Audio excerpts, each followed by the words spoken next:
Revolutions Per Minute is a weekly radio show from the New York City chapter of the Democratic Socialists of America. Recorded live at WBAI 99.5 in Brooklyn every Wednesday at 9 p.m. RPM's about doing the work to build a democratic socialist future. Each week, hear the latest news, analysis, and organizing experience from the minds and hearts of activists fighting every day in New York City. Join the movement at socialist.nyc.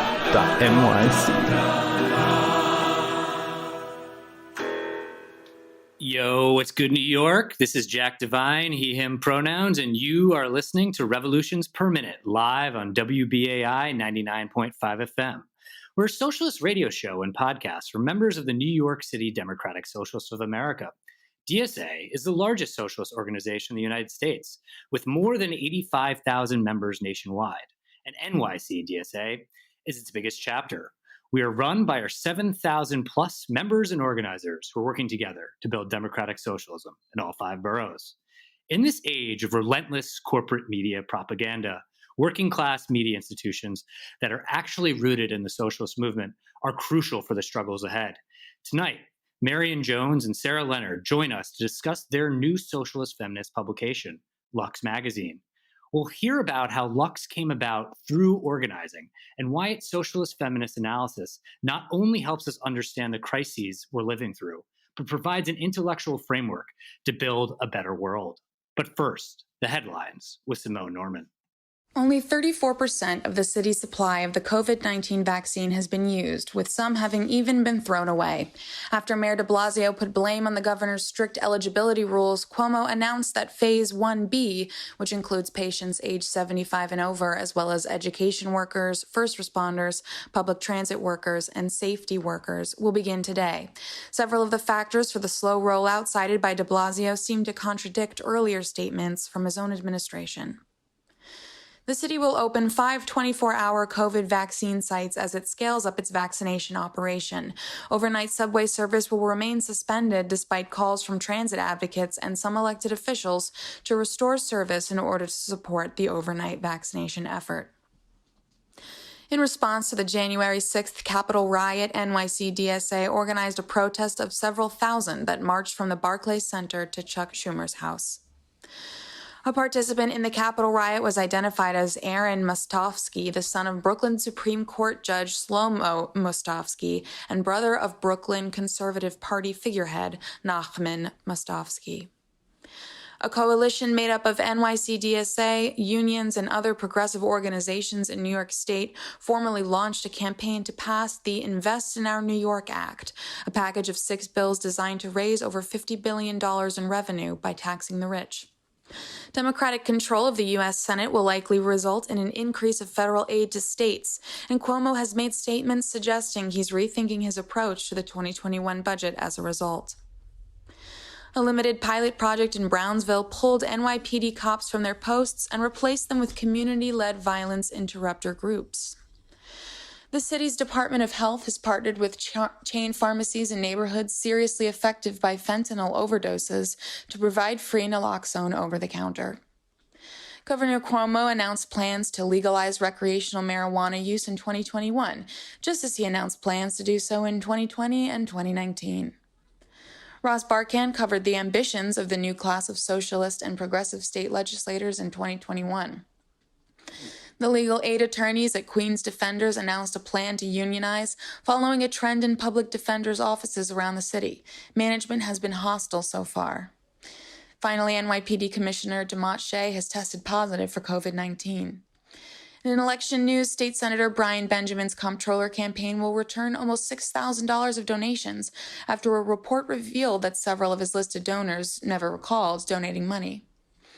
The first major candidate forum in Brooklyn's Council District 35 race was marked by tension between former district leader Renee Collymore and Crystal Hudson regarding Hudson's relationship with outgoing council member Lori Cumbo. DSA endorsed Michael Hollingsworth will participate in part 2 of the forum today.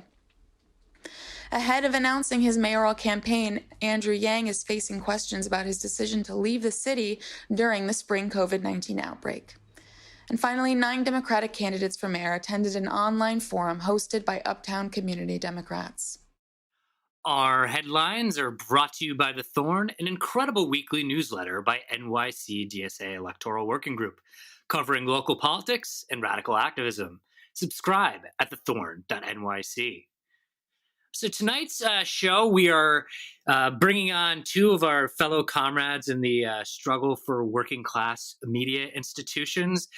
Marian and Sarah are with us tonight. Thank you so much for joining us. Thank you. Thank you for. So, Marian, I'll let you take this question first. We always like to, have our audience get to know the people that we are bringing on air, and this is kind of the context in which they've gotten involved in the movement. So, what social forces propelled you into the socialist movement? Why did you join DSA specifically, and what type of organizing work have you been engaged in? Yeah, I really like this question. For me, growing up as a Black woman from a kind of lower income background definitely politicized me. Both of my parents are immigrants. And growing up, I really felt like both of them were, well, my mom especially was just a really good, hardworking person. And watching her, struggle so much. And she owned her own store growing up that went out of business and actually owned 2 different iterations of a store that didn't work, and watching her struggle was really hard and definitely made me question the system. Watching her getting pulled over by the police and all the things that being kind of Black and working class. Why I joined DSA specifically? Yeah, I joined DSA around the same time as a lot of people did. After the 2016 election, I went to grad school here in the city and was involved with the grad student union here. And I really liked that community.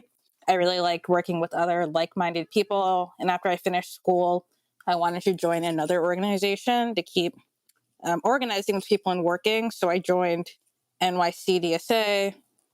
And then from there, I got really involved in political education stuff, also kind of coming off of grad school.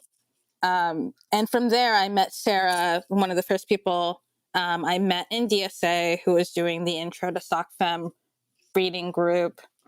And I thought that was such a fun project.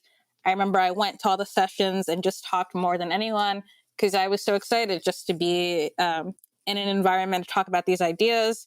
And that was so much more relaxed than being in a classroom. We were just excited about socialism and talking.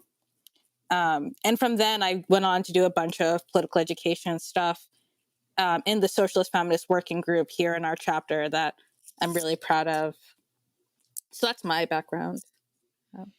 You hit on so many interesting things, probably shared experiences that a lot of people who get pushed into the movement, one kind of hitting in your background and dealing with both the economic hardships and the realities of racism in this country, and then also kind of how being involved in organization, in your case, being involved in a graduate students union, have being engaged in struggle and working together in solidarity can kind of really help build up like a sort of socialist politics and propel you to get further and further involved. Sarah, I direct these same questions to you. Well, I sort of came to political consciousness around the time of the Iraq War, which was pretty influential for me. And at that time, it was pretty clear. I had always been kind of a political kid, like a political teen, and like deeply into punk, but also the only politics that appeared to be on offer was Democrats. And at some point in college, it was very, very clear it was the Bush administration. The Republicans were starting wars overseas and they were horrific, but it was very clear that the Democrats were Republican light. And the things that were being talked about in terms of tax breaks for the rich and so forth, the Democrats were just absolutely useless. And I sort of found myself casting around for a politics that actually made sense to me. And it sort of emerged that those politics were socialist. I mean, this is like a teen on the internet. And at that time, this would have been about 2008, something like that. the only socialism I saw around was people on campus. There'd always be a few people who would like hand you a socialist newspaper and then ask for $1, and the newspaper was bad. And I was like, I don't think this is my community. And I, by chance, sort of came across Dissent magazine, where I then started working during and then after college. Tiny, tiny office. And that was where I really got my political training. And Dissent had always been very close to DSA, the bridge being Michael Harrington.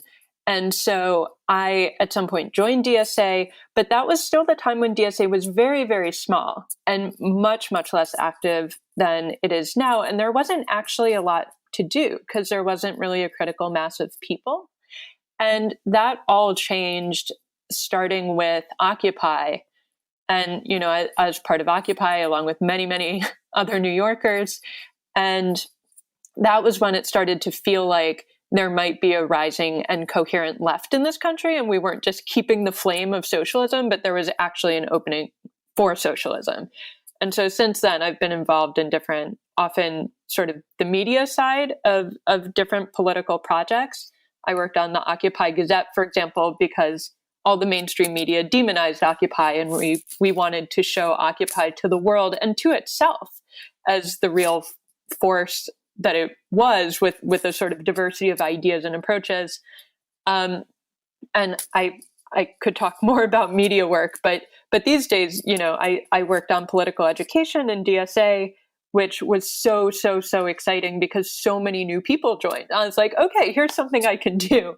You know, I have read the books, like I can set this up. And that was incredibly fun, exactly as Marian was just describing. And these days, you know, I had the pleasure of, you know, joining that march from the Barclay Center that was mentioned in the headlines. And I do organizing in my neighborhood and against gentrification, and also with Haven that puts up abortion patients in New York. So sort of a range of different things. Yeah, I mean, what you hit on in terms of kind of starting your personal timeline and transformation with the Iraq War, I think is something that a lot of other people who are in the movement now, who have become critical of capitalism and imperialism, that was kind of, I think, a really game-changing moment. It really opened people's eyes to the brutality of U.S. empire and what this society really is. And then I think also hitting upon Occupy, that was definitely a moment where people really started to conceive of an alternative. And I think DSA is playing a huge role in kind of really bringing that into full organizational form.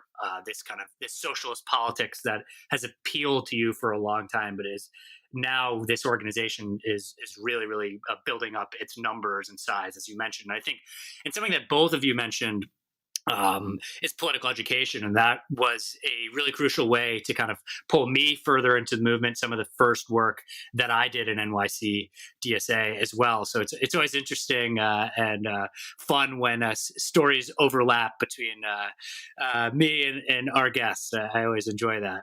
And related to political education is Marian mentioned before the Socialist Feminists, or Marian said SOCFEM, but to our audience, it's the Socialist Feminists reading group. So like, what role did the Socialist Feminist Working Group play in kind of pulling like Lux Magazine together? Like, how did it emerge out of socialist organizing? What's the mission statement of the magazine, and who is your intended audience? Sarah, maybe if you want to jump in first, and then Marian, just add anything that you like. Sure. Well, the most obvious thing is a number of us met in the Socialist Feminist Working Group. And something we were really interested in is I had the impression early on that sometimes socialist feminism might seem like sort of an add-on to socialism, you know, not really the core of it. And that's not really correct. And it was really important to me to show people who were coming into the Socialist Feminist Group for the first time, look, like the very definition of work in the socialist tradition is what it is because of feminism. For example, being able to recognize what happens in the home and what happens in the community as forms of labor and not just wage work as labor, which gives you a lot of insight, right? Because capital is always trying to take its costs and put those onto working people. So, cut back the state, don't give any help to people in the reproductive labor of, staying healthy and raising a family and so forth, but put that back onto the family, put that into unpaid work. And so a feminist analysis, that's just one example, but gives you a lot of essential tools for understanding what's happening in the world. And so socialist feminism is a core and very fundamental part of the socialist tradition.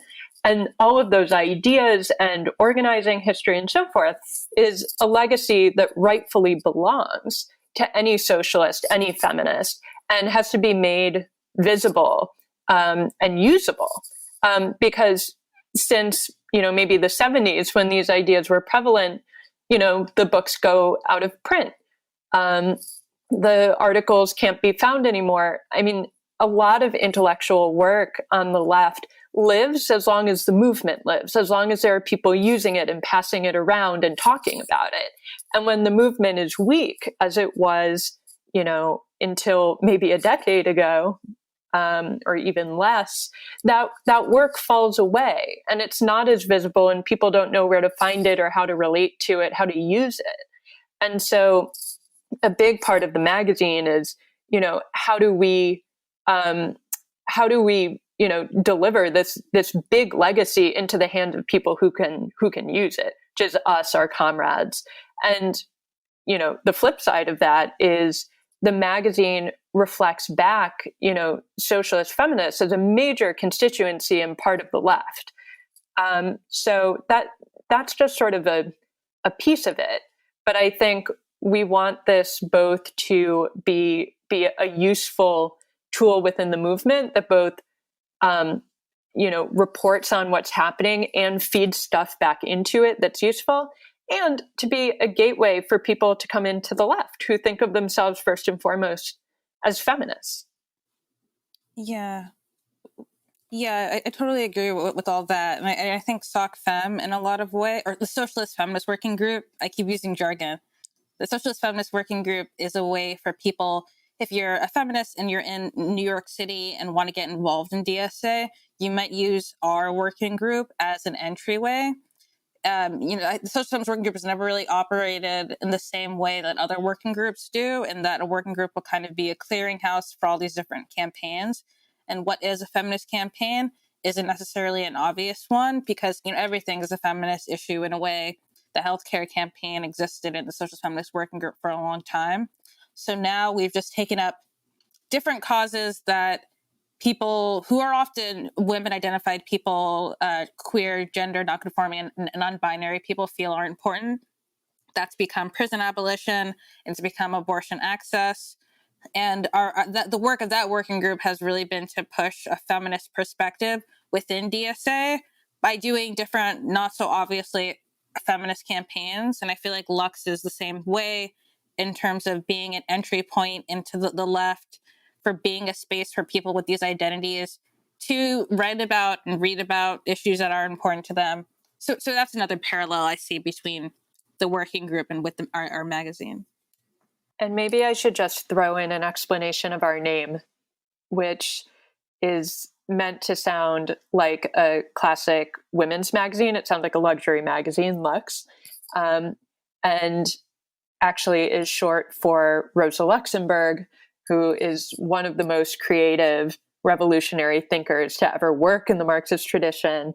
And of course, it also means light. And part of the framework of the magazine is we're making this thing that sort of looks like the magazines a lot of us grew up reading. It's really gorgeous. It's, it has full page photography and profiles, and it's written like a magazine and not a journal.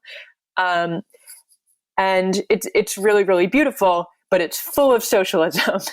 And so we really wanted to make the magazine that we wanted to read. And this format is legible to all of us, for better or worse, from the time we're teenagers. but to use that as a way in the door to all of this sort of radical work.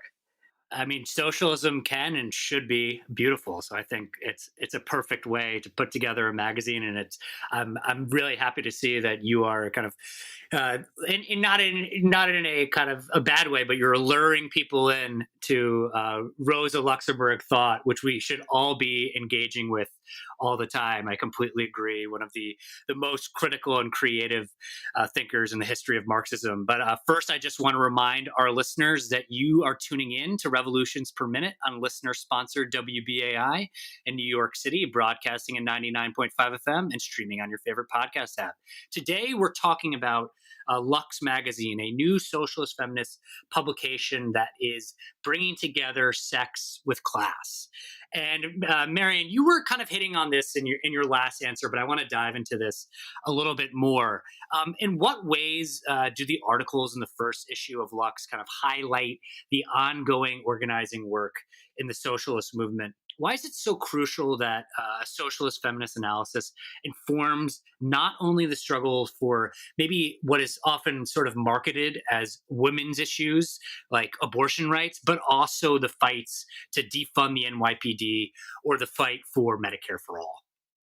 Yeah, thanks for that question. There's a lot of really good stuff on there to touch on. I guess some of the articles that immediately come to mind at the beginning of the magazine, we have a really good teacher diary that Sarah worked on that is written by Marian Marchetti, who's also a member of the MORE Caucus, the movement for radical educators. And she talks about how truly hellish it's been going back to school, the status of her different classrooms, the fact that she's not able to give enough of her students the time and energy and resources that they need, and the struggles of working with students in front of you and needing to keep a distance, and students online. And I could go on. We have a really good, interesting interview with Ariella Thornhill on sex ed for Socialists. And Thornhill is just a really interesting parent and a writer who talks about these really tricky things and pleasure and teen riots. So those are just those are two of the articles that immediately come to mind. In addition to that, we also have a good profile of Kinga Yamada-Taylor. That is a profile I've never seen of her before. I feel like it provides a lot of really interesting color on her life and her background and her journey into becoming this really big, influential writer that she is now. And then we interview another organizer, which is by our comrade Cheryl Rivera, who's also another DSA member and SOCFEM member, who interviews at Shea Butter Femme on Twitter and gets into her struggles to be an abolitionist organizer online. So those are a handful of things. Sarah, I don't know if you want to jump in.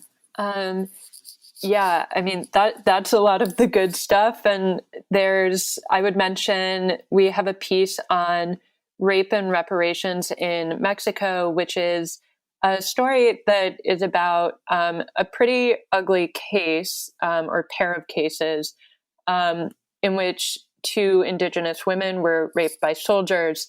But what they did in response was to demand reparations for the entire community. They considered it an assault on the community as a whole. And through the piece and through their actions and the work of our reporter, it's about what it means to seek community reparations for an individual act of violence. And what's interesting about it is some of the thinkers mentioned in the piece are the same thinkers we're turning to in the US to think about defunding the police and taking that money and, giving it to the communities who have been harassed and attacked by the police. People like Miriam Kaba are influential all over the place. And so taking this almost case study of how this has played out in Mexico versus the US, and it's a really good example of how we can learn things in the States as feminists and as socialists from people who have been attempting this in other places, and in some cases gotten much further than we have. And also how some of the thinkers here are feeding back into work in other places. And so we very much want to situate ourselves in that international context. I don't think there's enough communication internationally among socialist feminists, and it's one of the best ways to develop our strategy. I'd also mention there's a piece on, there are so many, but we have a number of pieces, a couple of pieces on abortion, and one of them is a translation of this 1971 Italian feminist manifesto, which has never been translated before. It's by Maria Rosa Della Costa, who is a major figure in the Wages for Housework movement, but this is about pregnancy and abortion. And what's so amazing about it is the language. In the US, we've gotten used to a sort of milquetoast language that sort of says, it's only fair to us that we should have control over our own bodies. And what they're saying is very 1970s. It's much more in line with a confident language of, free abortion on demand. And what they say is, we will put as many children on this earth as we want, whenever we want, but only when we want. And proceeds to describe the total insufficiency of modern gynecology and medical care and so forth. And the language is just electrifying. And it actually has a lot in common in its analysis with the reproductive justice movement in the US, which says, only when we want, yes, we want abortion rights. But the point is that the state needs to pay for the reproduction of human life. And the experience should not just be one of choice, but of comfort. Yeah. Oh, and to add on to that, Jack, the second part of your question of why we think it's really important to take a feminist analysis to issues around abortion and prison abolition. Sarah's point about the reproductive justice movement and how it's about having the amount of children we want to have on our own terms.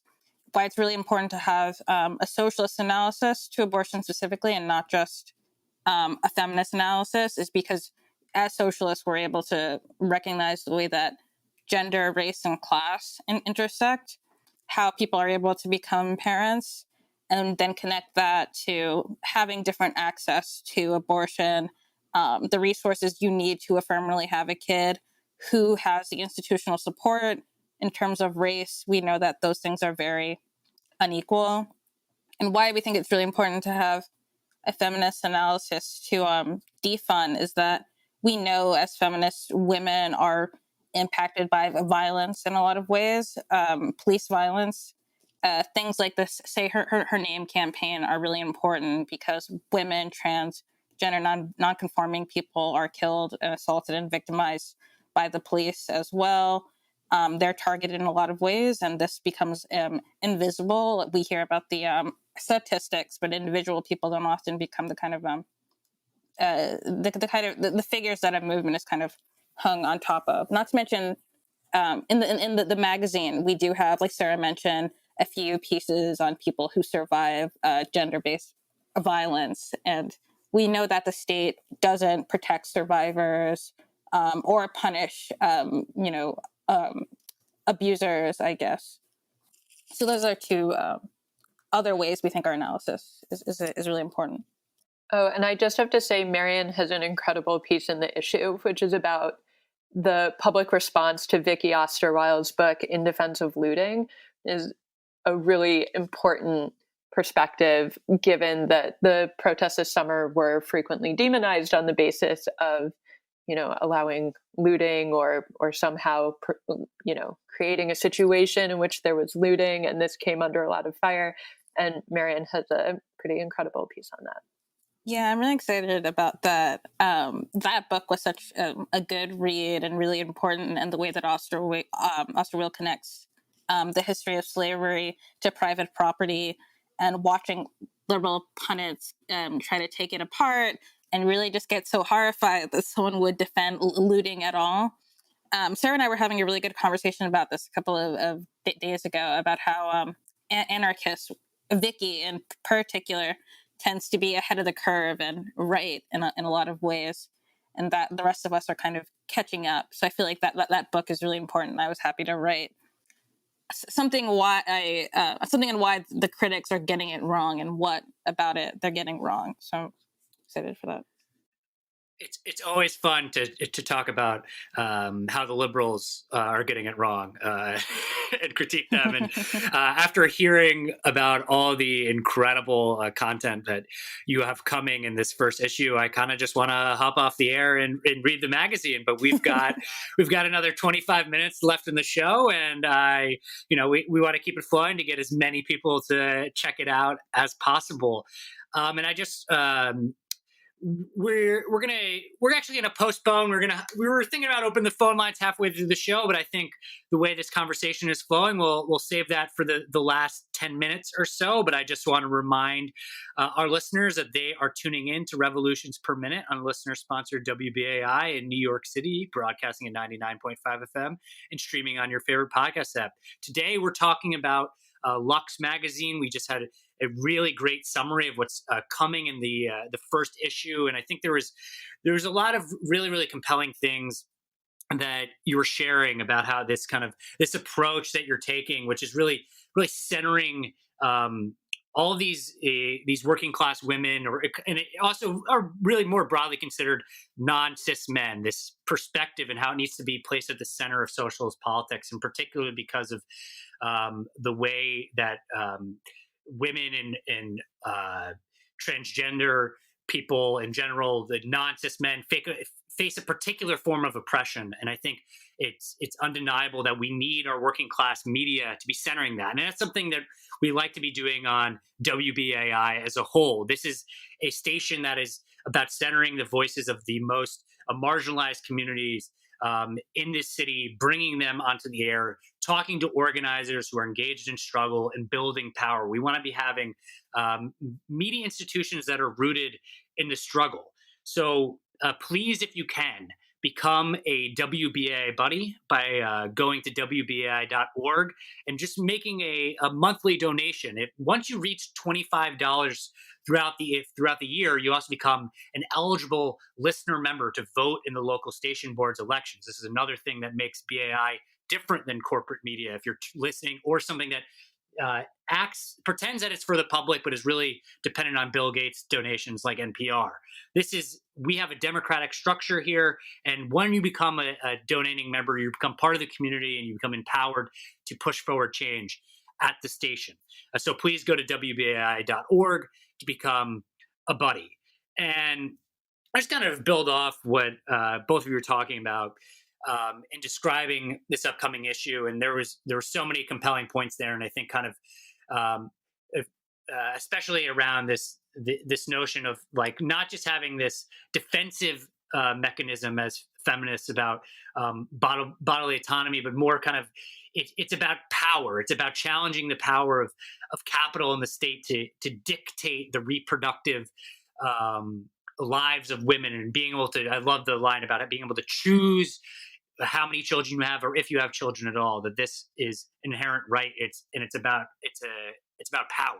And another kind of element of power struggle that we've seen, and it's also seems to be hit upon in this upcoming issue. Marian, you were talking about there's an article that's going to be about, on more and kind of the struggles that are happening in the New York City public schools over the COVID reopening, and that there was a lot of fights by this kind of socialist rank and file caucus within the UFT to push back against these reopenings that, won some gains, but ultimately the schools did reopen. And we also have seen in recent years a large number of teacher strikes across the country, or threats of strikes that have won demands. In Chicago, we've seen both of that over just the past 2 years alone. And then also in the healthcare sector, we're seeing a lot of working class activity. And we could go beyond this to the sort of women's strikes internationally, where in places like Chile and Spain, you had women hitting the streets, refusing to do domestic labor. So like over this past decade, we've really seen that the most militant and organized fracture of the working class have been workers in education and healthcare. Why has there been such an explosion of working class self-activity in the feminized care sector? How can social reproductive theory help us understand why this essential labor is devalued under capitalism? And what do these struggles mean for the labor movement moving forward? Marian, if you want to take that first. Yeah, I think it's really true that it happens to be these particular fields that are the ones acting up, and I guess why it's the feminist sector. The first thing that comes to mind is the nurses wearing trash bags because they didn't get enough PPE, and one wonders why this field that's so important, these people trying to keep us alive, why don't they get the resources that they need? And I think because it is a feminized field, maybe the assumption is that women won't step up and push back, or the assumption that this is care work, it's not as important, it's okay for austerity to keep happening, for these things to keep getting cut. And related to that, the teacher strike before that, in the city, what's happening now with a lot of people pushing back against this administration, which has just made a lot of confounding choices with regard to teachers and parents and schools. It definitely goes back to a lack of respect that's really tied to gender in a lot of ways. And I think nurses and teachers are inspiring one another. I was reading something recently from a nurse who was talking about how the teacher strike impacted her and the people that she is organizing with. And she made a comment like, it's not as simple as the nurses looking at the teachers and saying, oh, look what they did, we should do the same thing. But it was more about them kind of subconsciously seeing people decide to fight back and win and doing illegal strikes and seeing, oh, it's possible for us to not just win for ourselves, but we can raise the wages of other workers around us. So I think that the teacher strike, in a way, opened up so much of this and created this political space where you can argue for a kind of fight that you thought you couldn't before, and a lot of people will get behind you. So those are the two things I think of with regard to what's happening in the labor movement, that it's really interesting how they're inspiring each other. And it's really interesting that it's these kinds of fields that are the ones who have reached such a critical point where they now have to push back. Yeah, and I think to take a really meta approach to the same thing that Marian's describing, since the 1970s, real wages have been falling.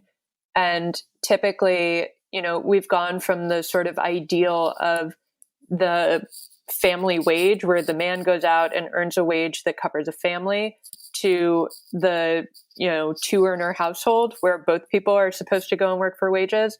And I want to be clear that the family wage was never a real thing for a huge number of people, but that was the sort of idea. That was how it was sort of supposed to work.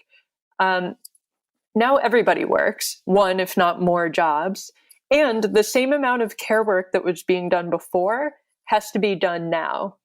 And then with austerity, not only is that care work still being done, the state isn't helping. There's no universal childcare. There's no universal health care. There's no universal elder care.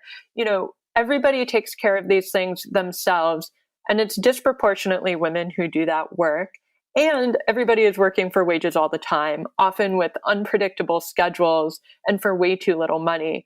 And so what you get is women as sort of the shock absorbers of capitalism, where, capitalism will just push as much work onto people and take as much time from people as humanly possible. And women have been absorbing the difference. And so I think, all over the world, women are at a serious breaking point. And one of the interesting things about that is not only are women fighting back and going on strikes, whether in unions or, in sort of marches and sort of looser social movement structures, but because women tend to be, for all these reasons, very aware of community needs, that's been reflected in the demands and the organizing work. So you have the teachers in the Chicago Teachers Union, for example, who have been incredibly visionary, demanding not only benefits for themselves, but also for their communities, saying, our kids that we teach can't learn if they're not fed, housed, and clothed. And we demand that as well. That's part of education.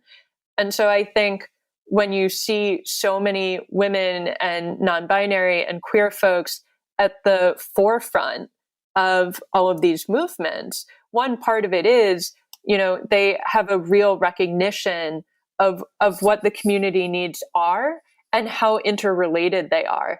I don't think it's any accident that, the demands of the defund movement are saying, we need to defund the police, and then we need to put the money towards, education, housing, healthcare, public transportation. And then you look at, the reproductive justice movement, which, less surprisingly perhaps, led mostly by women and queer folks as well. And they're saying, we need funding for reproductive justice. And that doesn't just mean abortion. That means housing, for people to live in, education for those kids, healthcare so that people are healthy, both mothers and children and the whole community, public transportation so people can access their healthcare. All of these movements in the end are asking for the same stuff and have a really clear perspective on how interrelated those things are. And I do think that's related to gender. Mm-hmm. Oh, and just to add into that, Sarah, while you were talking, I remembered a tweet I saw, and it was accredited to like an actual scholar, but I don't remember who, but it was something like, women are the vanguard of the proletariat, which is like, like a reference to Marx, but it's also a good point that the most active working class struggles in the world today are being led by women for all the reasons that you said, an awareness of the community and what's needed. Yeah, I think that's just it's not an ideal statement. It's just a clear fact that the most militant and active sectors of the working class, fracture of the working class, are sectors that are dominated by women, and women are taking the lead and fighting these struggles. And even if we kind of take it up to the political space, like so many of the kind of in the U.S., the most famous socialists out there, like AOC, are women, so I think in so many different ways, women are taking the leading role in this movement, and to ignore that would be foolish. And I think you both kind of really did a great job kind of articulating like why this is the case, like particularly in this historical moment that, as Sarah was hitting on, this kind of the collapse of what, as you explained, was never kind of the full reality, but enough of a reality for enough of people, kind of this family wage, this austerity that's been implemented. And what Marian was really getting at it, I think, in an interesting way, is like this fundamental contradiction between the common sense reality that anyone should recognize, that obviously teachers and healthcare workers are foundational to living in our society, that we could not go every day without them. And then kind of taking that next level, what the work that moms do and other forms of domestic work that tends to be put on the backs of women, and how this is kind of the basis for society. And how this work is completely devalued by capitalist production and exchange value. It's just an absurd contradiction that was really radicalizing to me once I kind of fully came to grasp it. And there are a couple more questions that I want to ask the both of you, but I just want to let our listeners know that we are going to be opening up the phone lines, and now is a great time to start calling in with about 10 minutes or so left in the show. So that number is 212-209-2877. Again, that number is 212-209-2877. So before we get to some of the callers, something that I was hitting at in the pitch for the station, but it's something that it's not an advertisement. It's something I believe wholeheartedly and spend a lot of my time doing is the importance of working class media institutions, and having these institutions really actually rooted in the movements themselves. Because I think we've maybe, I don't know how much both of you have been paying attention recently, but I think we've seen the consequences of when you have kind of left media personality celebrities that have no real attachment to actual socialist politics, and kind of what that can lead people to pursuing really nonsensical strategies. And why is it so important to have working class media institutions, socialist media that is rooted in the movement? Sarah, if you want to take the first stab at it. Well, first of all, I can't imagine what you're referring to. But second of all, it's important that the media institutions be somewhat accountable to movements. They're independent, in a sense. You send a journalist out to look into something. It's informed by your perspective on what's important. I don't think there's any such thing as neutrality. But there's independent work being done there, but at the same time, if the people involved with the magazine are not involved in any sort of political work themselves, things become sort of abstract, and it becomes about you and about boosting sort of yourself or your project. And to us, what's interesting about this project is, well, can this magazine be contributing to what's happening? Not can this magazine, lead what's happening, but this magazine is part of an ecology of the left. And we think that it serves an important purpose. But for us, we're involved in these different sorts of organizing efforts and struggles. And so, if something in the magazine misrepresents something that's happening, or seems wildly out of touch, we're going to know about it because we're among our comrades, and we're going to hear about it. And it's going to hurt the credibility of the institution. And so, I do think that level of accountability is important.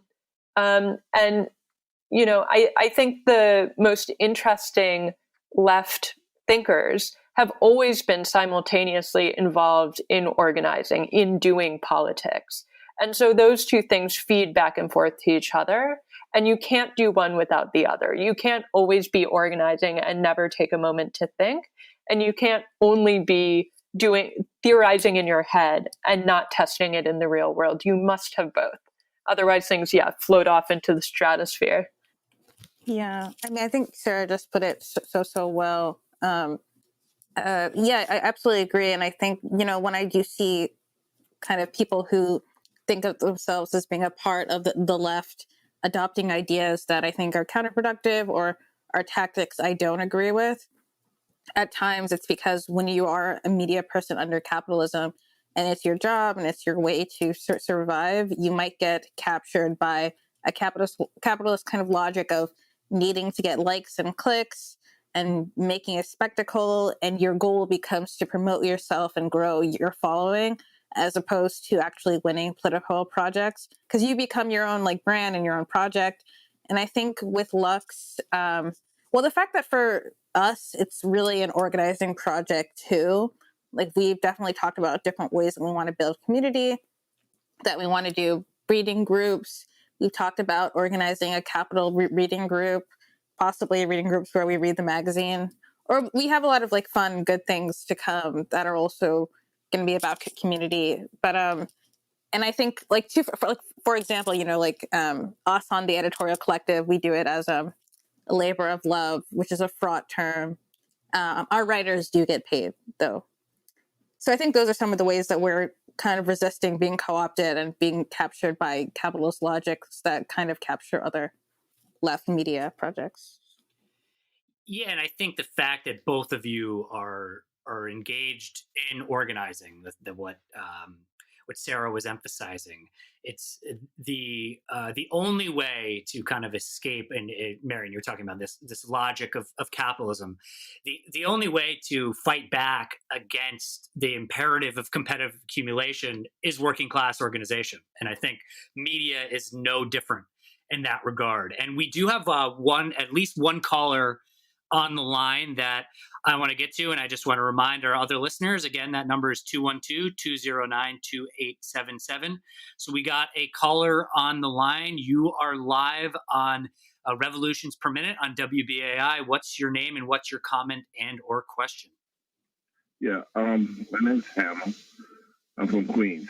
Now, I see they talk about political realm a lot, but what this country is getting away from and what we are as a country, which is not a democracy, it was a republic.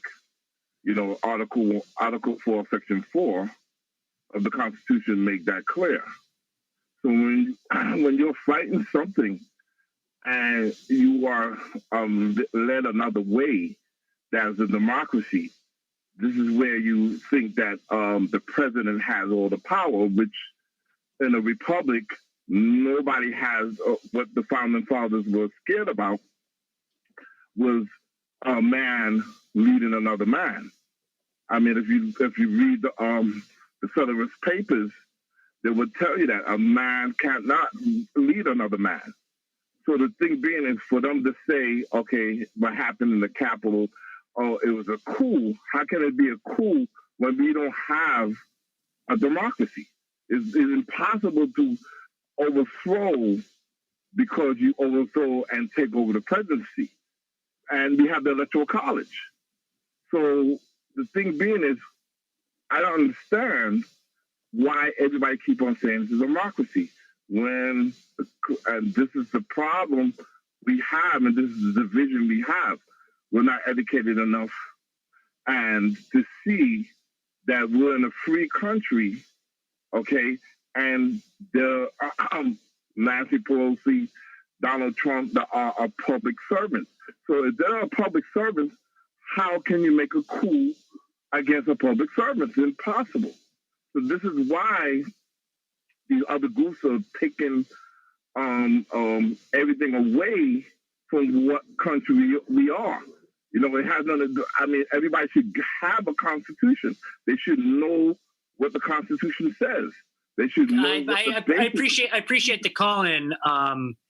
I mean, I don't think we have the time, and I thank you for those comments. But I don't think we have the time to do kind of a full deep dive into some of the points you're making about the Constitution. But I think we also have to recognize that the Constitution is not some sort of holy document that we have to follow. No, I didn't say I didn't say that it's a holy document. I'm not saying that's what you're saying. No, I appreciate the comments, but and I'm not saying that it. I'm not saying you said it was a holy document, but the reality is that one, the Constitution that was created in 1787 was in many ways revolutionized during the American Civil War.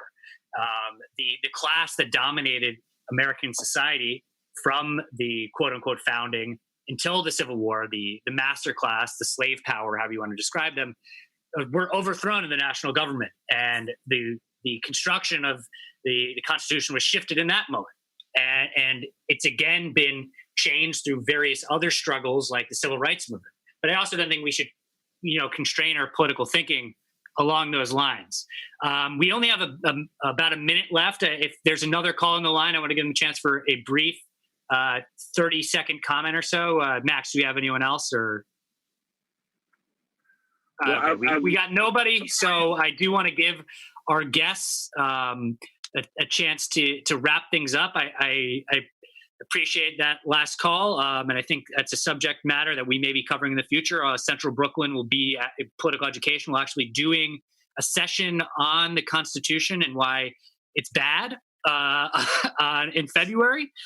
But I just want to give Marian and Sarah a chance to let people kind of, how do they connect or subscribe to Lux, and what are some other ways that they can interact with Lux Magazine going forward? Well,